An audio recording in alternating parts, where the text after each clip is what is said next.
Carl Gustav Jung was a pretty important yet controversial psychoanalyst. I think philosophy meets psychology.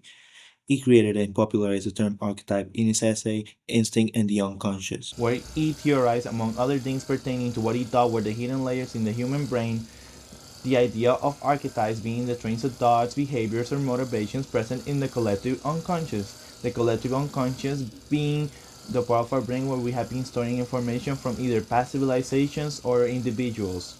One such trope could be that of the hero, which we trace its origin back to the Mesopotamian era tale, the Epic of Gilgamesh.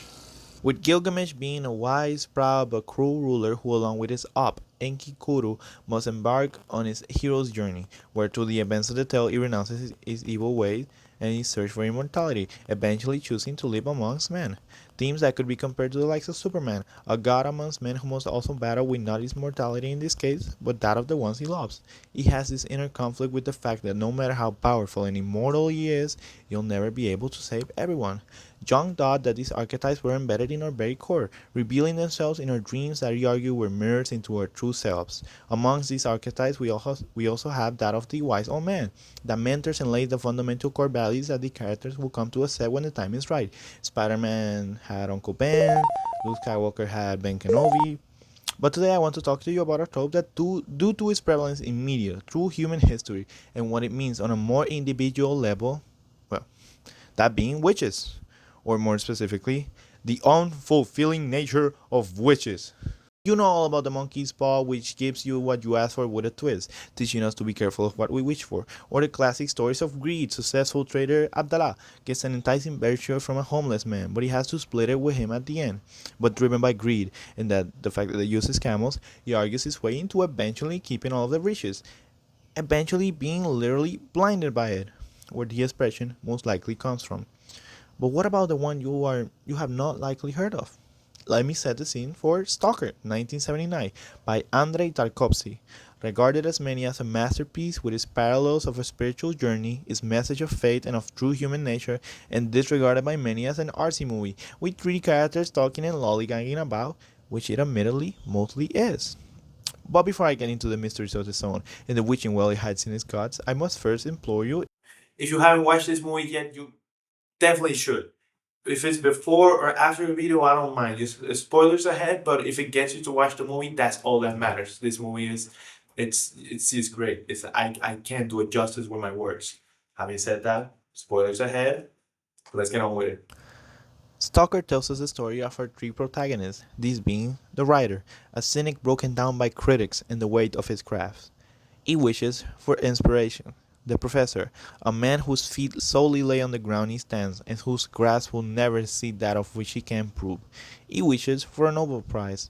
And last but not least, Stalker, a hopeful, faithful man who works to support his family, the common Joe, if you will, at least in this post-World War II Russia filled with all of his struggles with starvation and the grasp the Soviet Union had on his people. He wishes to guide people into the zone. Pause. As in, to first understand art, we must first get to know its creator.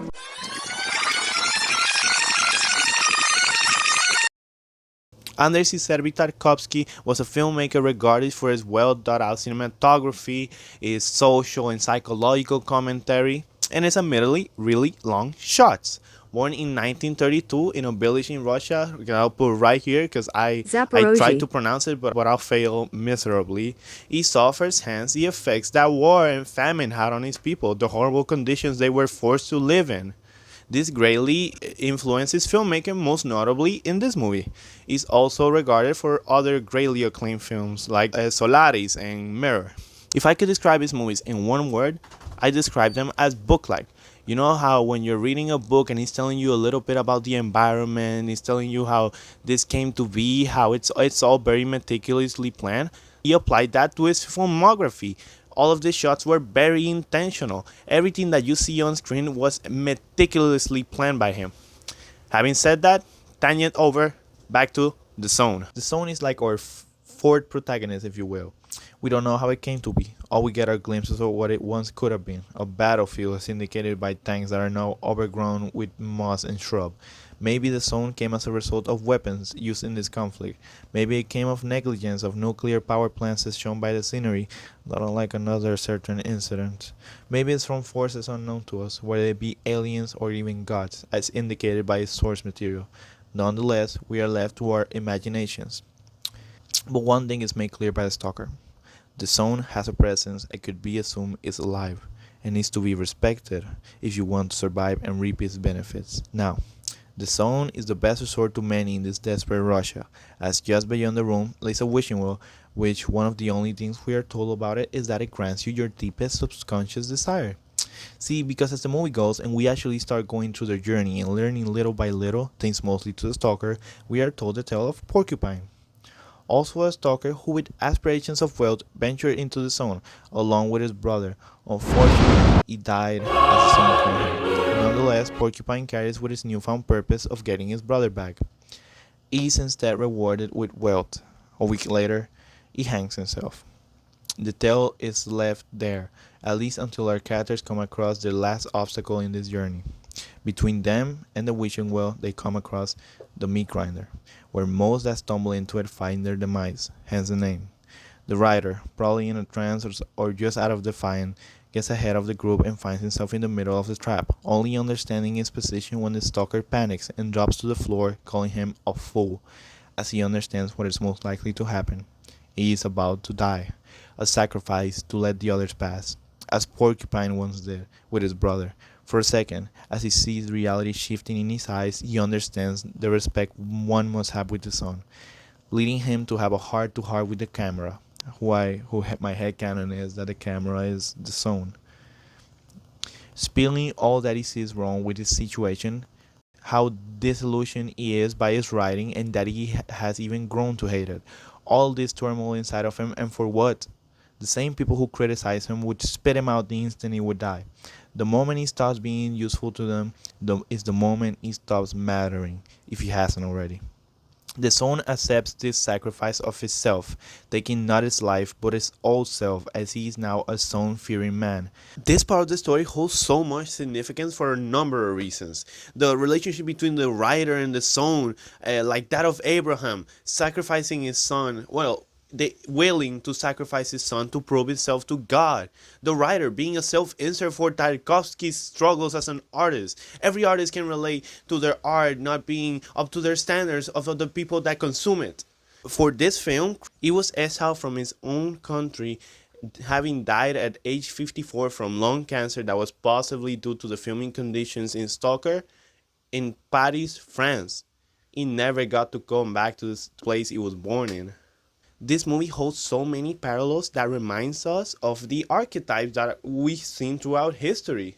The same themes that keep being repeated over and over. And the conditions of the filming involved and the backstory of how he was of the criticization of his country only elevates the cult status of this film to so many levels. Back to it. The stalker congratulates him on the newfound respect he has for him, as he is surprised that he has been spared, not a common sight here. It's a clear parallel between faith and fear, not unlike those that practice religion. Now at last our protagonists find themselves at one room from what they most desire, and bickering ensues. The professor finds a mysterious functioning phone that won't stop ringing and surprisingly picks it up and dials what seems to be a colleague of his, and reveals to him that he's there at the wishing well with a bomb he has stolen from their lab, with the intention of blowing it up, as no one should hold such power. No one should be able to make that call, because what if evil men were to get to it? The stalker immediately tries to stop him, as what if a good man gets to it and changes the world for the better? It is the reason he comes here, guiding people to a path he will not take, hoping that maybe a person pure of heart, devoid of human selfish desires, will find itself into the well. Porcupine made it here some time ago, and he came back with all the money he would ever need, but without his brother. A week later, driven by grief and what the son had revealed of him, he hung himself. He could not deal with what his deepest desire revealed about himself. If I take a risky journey with a person I love in search of what I have been searching for my whole life, what does that say about me? Am I a vain, empty husk of a person who sacrificed another human being, let alone my brother, for what? Money? Witches are an idea. As soon as you get it, it fades away and another thing will come to replace it, especially if used for one's own personal gain.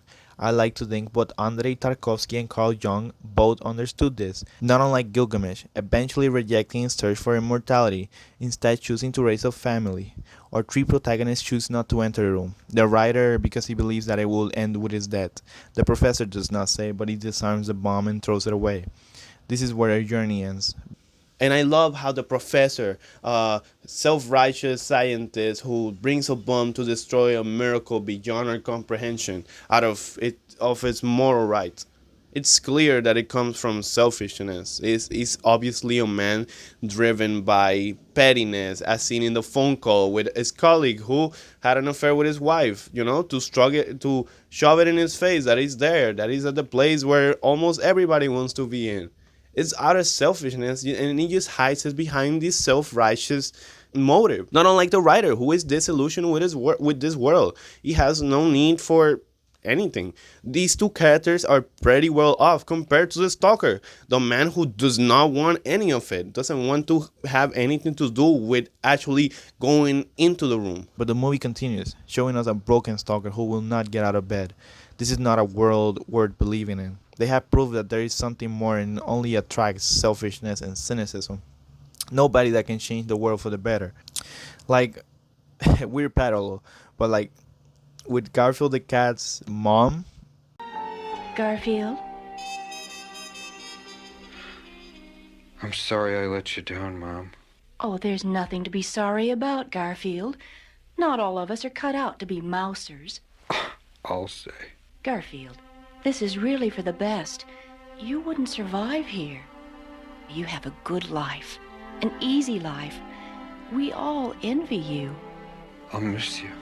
I'll always be with you, Garfield. And if you ever need me, I'll be there. Now, go, dear. It's starting to get dark. Garfield, I love you. I love you too, Mom. Only truly wanting her son to just be happy in his comfortable life with an owner who loves him and not to mind her, she only wants the best for him. True selflessness. Which is on a more realistic note, our desires morphing into motivation. But the moment we lose sight of what drives us and focus solely on the results, on how happy it will make you, to get fame, to be successful, it loses its purpose as happiness is also a fleeting concept, not unlike wishing for something. It's supposed to be unfulfilling. That's their purpose. But if you had a choice, would you do it? Everything I said is an hypothetical. Only way to prove it would be to give you that choice. Would I be able to convince you not to? Or would my words fall on deaf ears against such potential, life changing, enticing prospects? That's for you to decide in the comments below. And hey, if you're still thinking about the stalker, who, if you're paying attention, is probably the most proper fit person to go into the room, but that's a discussion for another day. Just know that he is not unrewarded by the sun. It will take time, but his wishes for a new world just might be on the horizon. Watch the movie, please. It's worth it.